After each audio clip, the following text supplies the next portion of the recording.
update on Hurricane Milton. One of the ways that we collect data when it comes to hurricanes is this way, with the Hurricane Hunters airplane. It's called Miss Piggy. They fly directly into the heart of the storm. It is a rough ride, as we can see here.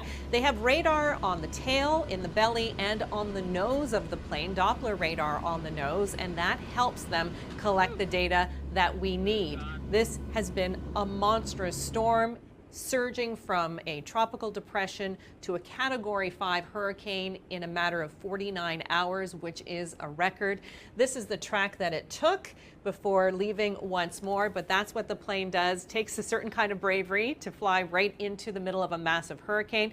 It's another kind of bravery to be on the ground where the hurricane is going to land, and that's where we find our Nathan Coleman and Mark Robinson in Tampa, Florida, which is the area that we suspect may be hit the hardest with this storm. And it's one thing to learn about this on social media, on television. It's another thing to be right there. So Nathan, Mark, give us a sense of what's happening ahead of this storm. Well, Kim, you know, I'm used to dealing with storm surge in Atlantic Canada, and we have the sandbags, but here we have sandbags on steroids. The preparations are underway. This is an aqua fence in front of the Tampa General Hospital.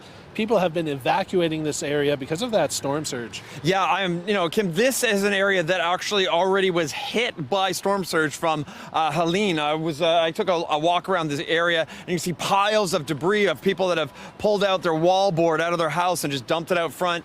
We could be seeing another extremely large storm surge here in Tampa, depending on where that eye goes and whether we have onshore flow for the winds here or offshore. Like the whole forecast right now balanced on a knife edge.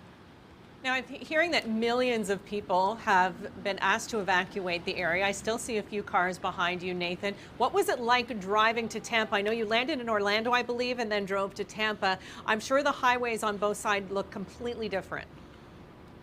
Yes, we got into Orlando to get ahead of those airport closures. We got in late last night, and there were people already staying at our hotel who had left from Tampa. They want to get away from the coast. As we drove down, you know, it was empty on our side, but gridlock on the other. And some of the gas stations we were stopping at, you know, they had yellow tape around them. There's been some gas shortages. Is that normal, Mark? Yeah, absolutely normal. I mean, it's abnormal when there is gas available, and that's very typical, because we have a very large city.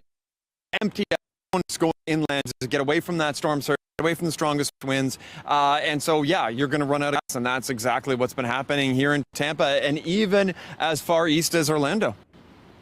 Okay, we're having a little trouble, which is natural in situations like this, live on location. Let me just tell you a little bit more about this storm. And by the way, we will be checking in with Nathan and with Mark throughout this entire storm. We'll be live streaming when we expect that it will be making its biggest impacts as well. So stick with the Weather Network because we will have a ton of information on this powerful storm headed towards the west coast of Florida, impacting millions of people, and that's why there has been such widespread evacuations at this point because of the dense population. This one hitting near Tampa, anywhere in this cone of uncertainty is where it could hit, and we're expecting that storm surge, when we have this large push of water, will have the biggest impact. That's the deadliest when it comes to people. It is the most impactful when it comes to infrastructure as well. So this is a major storm. We're paying very close attention to it because we know that